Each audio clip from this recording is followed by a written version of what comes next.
เป็นเศร้าพุทธเพิ่นบ่ให้ถือมุ่งคุณตื่นข่าวเพิ่นบ่ให้เชื่อมุ่งคุณตื่นข่าวแต่ว่าเศร้าพุทธลาวก็ดีเศร้าพุทธไทยก็ดีส่วนมากเน้นนักกันเรื่องมุ่งคุณตื่นข่าวนี่ได้อันใดมุ่งคุณตื่นข่าวกงไม่กงนี่แล้วประเสริฐเลิศล้ำกงไม่กงนี่แล้วไปได้นบได้ไหวได้ขาบได้บุญสร้างสิอยู่ดีไม่แห้งเด้อสิการกรุงหุงเฮืองเด้อก็เฮ่อกันไปเลยแหละขณะนี้อาตมาไปอเมริกาบาง 2-3 ปีหลังเห็นพวกพระธรรมกายไปเผยแผ่อยู่อเมริกาพระพุทธรูปคนนึงมีหลายปางมีหลายองค์องค์นี่มหาราชองค์นี่มหารวยองค์นี่มหาเศรษฐีเอาไปไหว้สักการะบูชาสิร่ำสิรวยสิคำสิคูณเด้อที่เอาไปแจกญาติแจกโยมไม่ได้พอเอาองค์ละ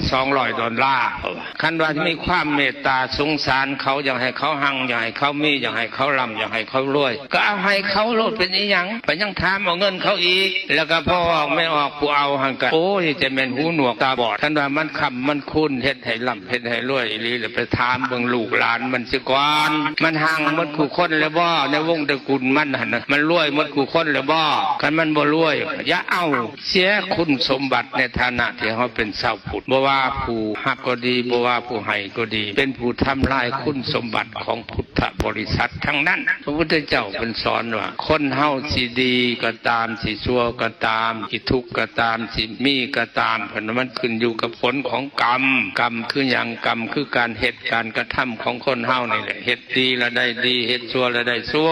คันว่ามันเป็นไปด้วยอำนาจของศักดิ์สิทธิ์ฤทธิ์เดชคือดังว่าของขังของล่างอันนั้นมันก็บ่มีคนทุกข์แล้วให้สิบ่ได้ให้จะเหตุบ่เป็นคอยก็เป็นเรื่องเหตุคาถาคอยเบิ่งแล้วมันบ่เป็นน้ำคาถมคาถาอาคมอีหยังดอกมันเป็นอยู่น้ำผลกรรมของภัยของมันก็บ่ต้องไปทำงานแล้วบ่ต้องไปหาซื้อหาขายหยังแหละแขนใช้ไว้นะหันให้เงินมันแล่นเขามาหลุดโหลดอันนี้ไปยังไปออกแห้งงานอยู่อันนั้นแหละคือการกระทำกรรมพุทธเจ้ามันจะว่าเรื่องมันเรื่องงมง่ายพอไม่ออกก็ยังไข่อยู่ในได้พอไม่ออกญาทานญาคู่เฮานี่ที่เต็มที่ไว้ในฐานะที่เป็นคนใกล้ชิดพุทธศาสนาเป็นบุคคลแนวหน้าในการรักษาพุทธศาสนาในการรักษาศีลธรรมของพระพุทธศาสนาแต่บ่เอาศีลธรรมของพุทธศาสนาเนี่ยไปสั่งสอนเขาหรือเอาความหลอกความล่วงความตัวความยั่วเนี่ยไปสอนเขามันก็เสียฐานะในความเฮาเป็นพระผู้เผยแผ่ศาสนาและศาสนาพุทธแน่ใช่การสร้างคนให้พ้นทุกข์ก่อนที่ให้พ้นทุกข์ได้ต้องเห็นอะไรเห็นนั้